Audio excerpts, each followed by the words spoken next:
अब हम देखते हैं एग्जाम्पल 12। एग्जाम्पल 12 कह रहा है let N be the set of natural number, यानी एन जो है सेट ऑफ नेचुरल नंबर है।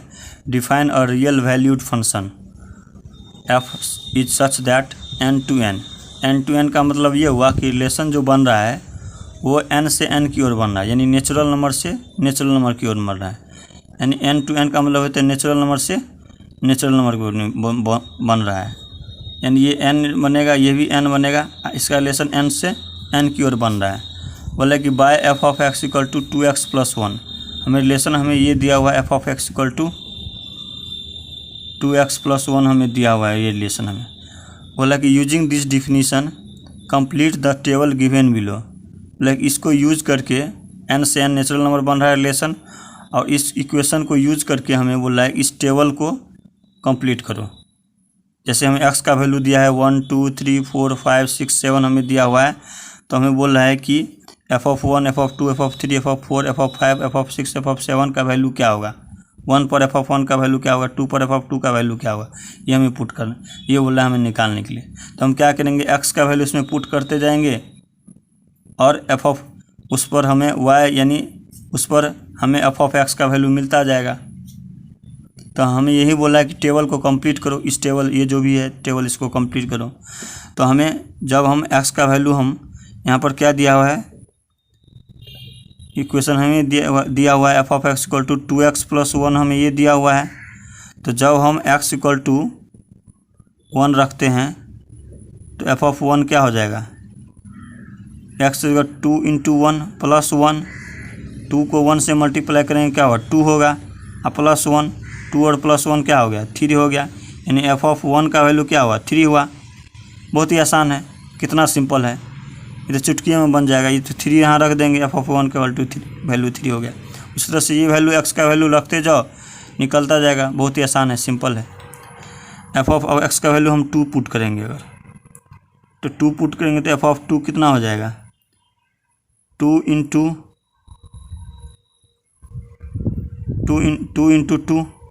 + 1, तो 2 × 2 कितना हो जाएगा 4 + 1, तो 4 + 1 कितना हो गया 5। तो f(2) का वैल्यू कितना आया 5 आ गया। तो f(2) कितना हो गया 5 हो गया। अब हमें f(3) का वैल्यू निकालना है।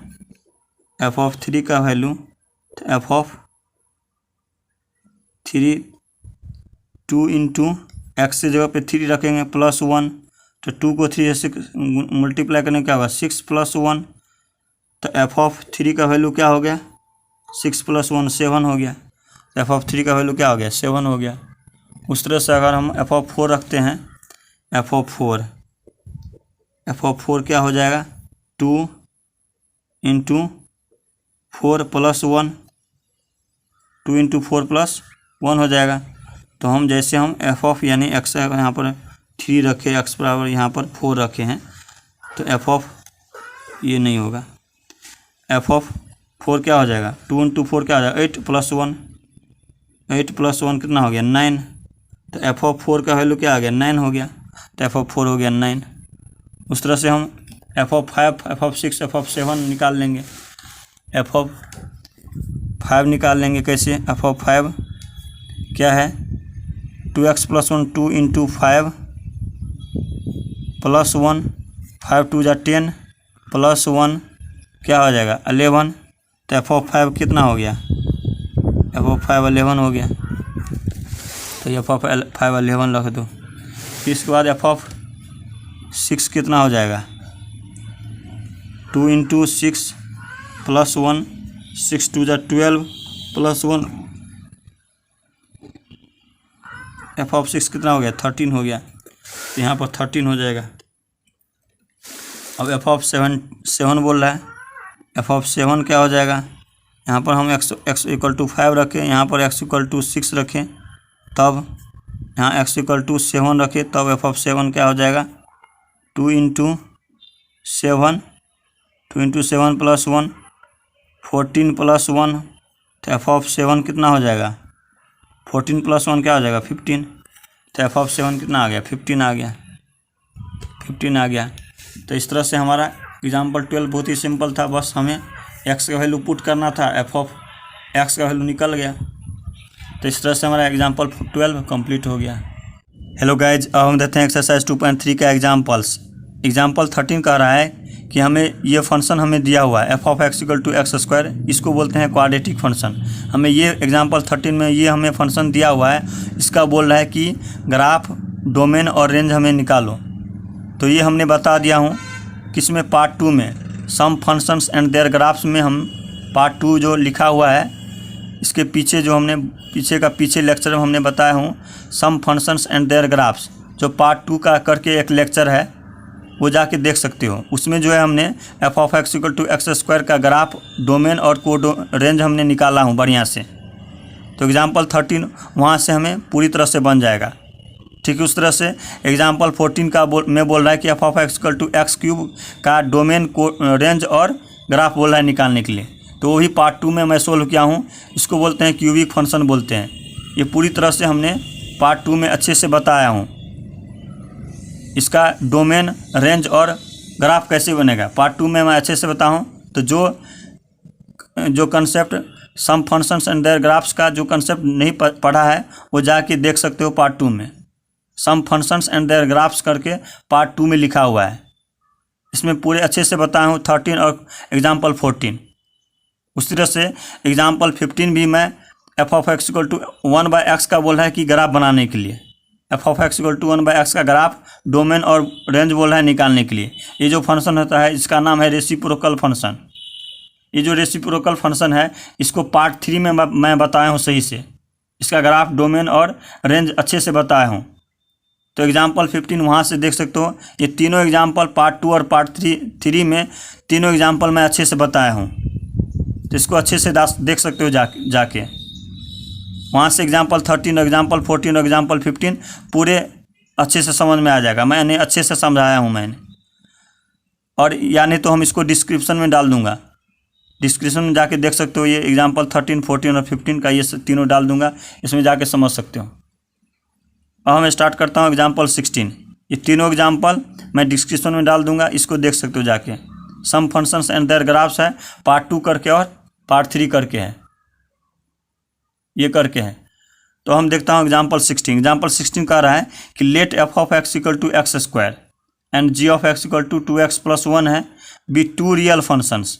हमें f(x) हमें ये दिया हुआ है, g(x) हमें ये दिया हुआ है, बी 2 रियल फंक्शन। हमें दो फंक्शन दिया हुआ है, f(x) और g(x) हमें दिया हुआ है। तो बोल रहा है कि फाइंड करने के लिए बोल रहा है कि f + g × x, f - g × x, f × gx और f/g × x। एक्चुअली में ये जो दिया हुआ है हमें ये चारों निकालने के लिए, ये जो होता है यानी फर्स्ट पार्ट हमें जो दिया हुआ है f + g और × x जो दिया हुआ है, ये क्या होता है, इसको हम ऐसे लिख सकते हैं f(x) और प्लस g(x). ये चाहे ये इस चीज़ को चाहे इस रूप में लिखो या इस चीज़ को इस रूप में लिखो, दोनों एक ही चीज़ होता है। इसको ये भी लिख सकते हैं और ये भी लिख सकते हैं। तो इसको हम क्या किया, f(x + g(x) इस रूप में लिख डाले। क्यों लिखे, क्योंकि हमें f(x) दिया हुआ है और g(x) दिया हुआ है। f(x) का वैल्यू पुट कर देंगे, g(x) का वैल्यू पुट कर देंगे, तो हमें आ जाएगा f(x) का क्या वैल्यू दिया हुआ है, f(x) क्या दिया हुआ है, x² दिया हुआ है, और g(x) क्या दिया हुआ है, g(x) दिया है 2x + 1 हमें दिया हुआ है, इसमें पुट कर देंगे। अब f(x) क्या है, x² है तो x² रख देंगे, प्लस g(x) क्या है 2x + 1, तो 2x + 1 पुट कर देंगे। तो ये जो हो गया इसका आंसर आ गया x² + 2x + 1। ये हो गया फर्स्ट का आंसर। कितना आसान है, बहुत ही सिंपल है। अब हम देखता हूँ सेकंड। ये जो सेकंड है इसको सेकंड मान लो, इसको फर्स्ट मान लो, ठीक है। इसी वजह से इसको थर्ड मान लो, इसको फोर्थ मान लो। तो अब सेकंड देखते हैं। सेकंड क्या है, f - g × x। तो जिस तरह से यहाँ पर हमने किया था इसको f(x) और प्लस g(x), तो यहाँ पर माइनस है तो यहाँ ये क्या हो जाएगा, ये क्या हो जाएगा, f(x - g(x), ये हो जाएगा। तो अब f(x) क्या है, ये है x² तो x² रख दो, माइनस g(x) क्या है 2x + 1, तो 2x + 1 ये हो गया। अब देखो ये एक्स स्क्वायर हो गया माइनस ये जो है 2x प्लस 1 है। अब देखो यहाँ पर कुछ नहीं तो प्लस है, माइनस और प्लस क्या हो जाएगा, माइनस साइन लग जाएगा, और माइनस प्लस क्या हो जाएगा, माइनस साइन लग जाएगा, और ये क्या हो जाएगा 2x, फिर ये माइनस और प्लस क्या हो जाएगा -1। तो ये हो गया f माइनस जी इंटू एक्स का हमें ये आ गया, ये इसका ये आ गया हमें सेकेंड का आंसर। कितना सिंपल है। अब हम देखता हूँ थर्ड क्या बोल रहा है। थर्ड बोल रहा है कि f इंटू जी इंटू एक्स का बोल रहा है, इसको हम ऐसे लिख सकते हैं इसको ऐसे लिख सकते हैं f of x into g of x, ये हम लिख सकते हैं f ऑफ x, इसको लिखो f of x into g of x, इसको यहाँ x यहाँ से गलत हो गया और सब सही है, यहाँ पर x होगा गलत हो गया सॉरी। अब यहाँ पर f of x into g of x हो गया, f ऑफ x का वैल्यू रख दो x square into g of x क्या है 2x प्लस 1, 2x प्लस 1 हो गया। अब इसको क्या करो मल्टीप्लाई कर दो, एक्स स्क्वायर को 2x से मल्टीप्लाई करेंगे तो क्या होगा 2x क्यूब होगा, प्लस एक्स स्क्वायर को 1 से मल्टीप्लाई करेंगे क्या होगा एक्स स्क्वायर हो गया। तो ये हमें आ गया थर्ड का आंसर, हमें ये आ गया। फर्स्ट का हमें आंसर ये आया था, फर्स्ट का आंसर हमें ये आया था, ये सेकेंड का आंसर था, और ये थर्ड हो गया। अब हम फोर्थ देखते हैं। फोर्थ क्या है, फोर्थ हमें दिया हुआ है, ये दिया हुआ है f बाय जी इंटू एक्स है, एक्स है। तो इसको ऐसे लिख सकते हैं, इसको ऐसे भी लिख सकते हैं f ऑफ x इंटू, ये हमको g का ही लिखा जाता है बार बार, ये f ऑफ x हो गया और ये g ऑफ x हो गया, इसको ऐसे लिख दो। तो ये f ऑफ x का वैल्यू ये पुट कर दो, एक्स स्क्वायर अब बट्टे जी ऑफ एक्स कितना है 2x प्लस 1, इसको पुट कर देंगे। अब इसको क्या करो, ये यही हो गया हमारा इसका आंसर। बस इसमें ये ध्यान रखना है कि 2x प्लस 1 जो है कभी जीरो नहीं होना चाहिए, 2x 1 के जगह पे जीरो नहीं होना चाहिए, यानी 2x plus 1 equal to zero, यानी किस वैल्यू पर x जो है जीरो नहीं होगा। ये इसको हम इस साइड ले तो -1 हो जाएगा, +1 को इधर चलेगा -1, और x बराबर क्या हो जाएगा -1/2, यानी x बराबर -1/2 बस नहीं होना चाहिए। अगर -1/2 हो गया तो ये क्या होगा वैल्यू जीरो होगा।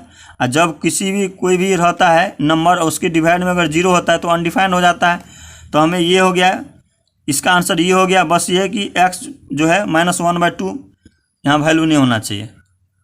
तो इस तरह से हमारा क्वेश्चन 16 कंप्लीट हो गया, फर्स्ट सेकंड थर्ड और फोर्थ पार्ट सभी पार्ट। अब हम देते हैं एक्सरसाइज 2.3 का लास्ट एग्जाम्पल 17। एग्जाम्पल 17 क्या कर रहा है, let f of x equal to √x। हमें f ऑफ x दिया है √x और g ऑफ x दिया हुआ है x, बी टू फंक्शंस, ये दो फंक्शन है f ऑफ x और g ऑफ x। इसका वैल्यू हमें दिया हुआ है f ऑफ x √x और g of x equal to x हमें दिया हुआ है। Defined over the set of non negative real numbers.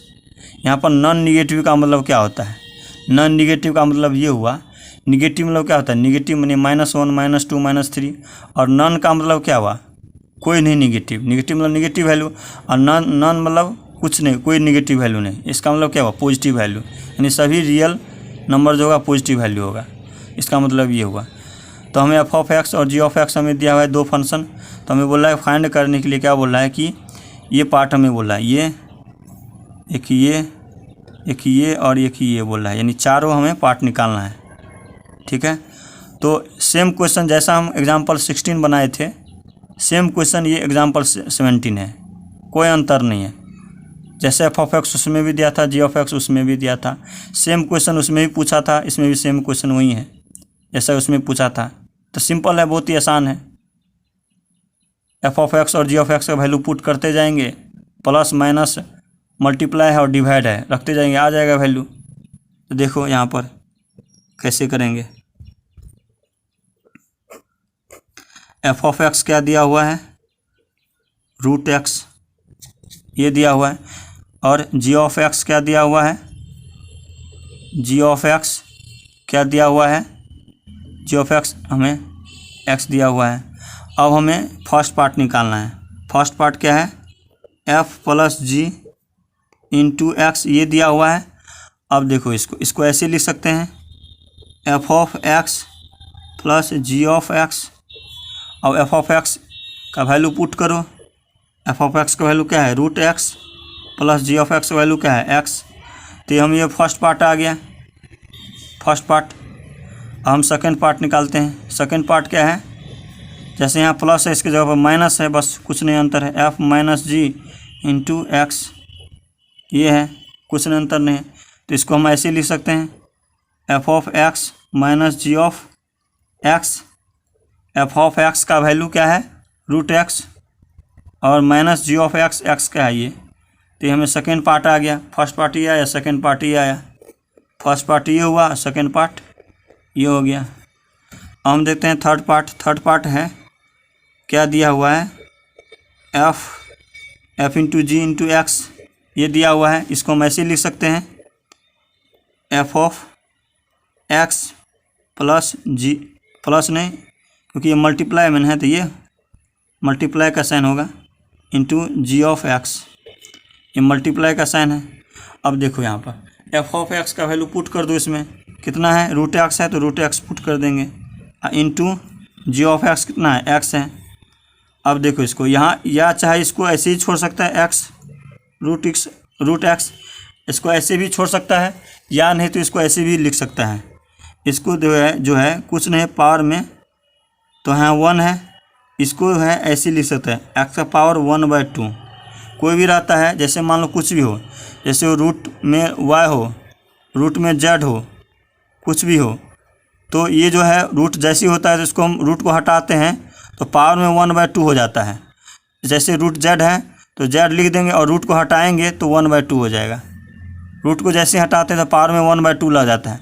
जैसे रूट 5 लिखेंगे तो रूट को हटाएंगे तो पावर में 1/2 लग जाएगा, ये हो जाएगा। तो ठीक उसी तरह से यहाँ पर रूट एक्स है तो जैसे हम रूट को हटाए तो पावर में क्या हो गया 1/2 लग गया।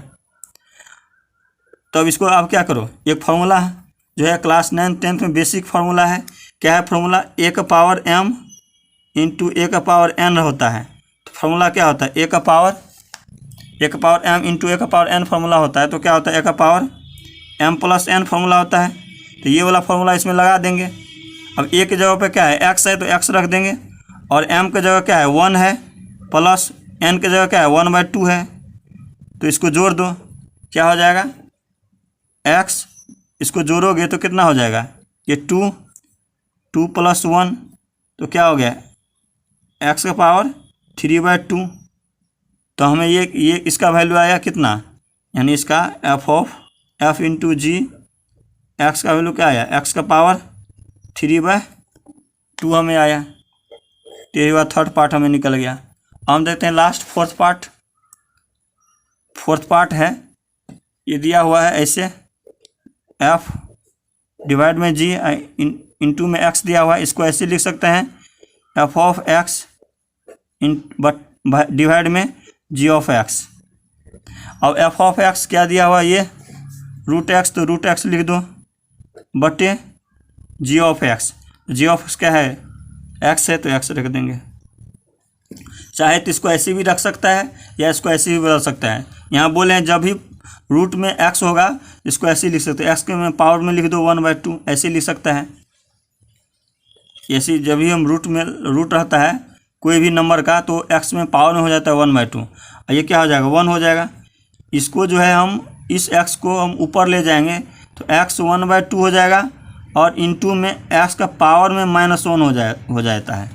जैसे ये जो है x जो है 1 है पावर में, जैसे ये जो है डिवाइड हट जाएगा, ये ऊपर चले जाएगा, ये मल्टीप्लाई में हो जाता है तो x हो जाएगा, लेकिन ये पावर में -1 हो जाएगा। हमेशा ध्यान रखना, कोई भी हो और अगर डिवाइड में हो और पावर में अगर 1 है तो जैसे वो मल्टीप्लाई में जाता है, जैसे वो ऊपर जाता है तो पावर में -1 हो जाता है। अब देखो यहाँ पर इसको जो है हम ऐसे लिख सकते हैं, यही वाला फॉर्मूला लगा देंगे, ए का पावर m प्लस इंटू ए का पावर n, तो क्या हो जाएगा x इंटू 1/2 और प्लस की जगह क्या हो जाएगा -1, ये हो जाएगा। इसको क्या कैसे लिख सकता है, x ये -1/2 हो गया, -1/2 हो गया। तो हमें क्या मिला, f हमें क्या मिला इसका वैल्यू, एक्स का पावर में -1/2 मिला हमें वैल्यू ये। तो ये फोर्थ पार्ट का आंसर ये हुआ, फोर्थ पार्ट का हमें आंसर ये हुआ। तो इस तरह से हमारा एग्जाम्पल 17 का पूरा फर्स्ट, सेकंड, थर्ड और फोर्थ पूरे कंप्लीट हो गया। इस तरह से हमारा एक्सरसाइज 2.3 का एग्जाम्पल और एक्सरसाइज पूरे ख़त्म हो गया।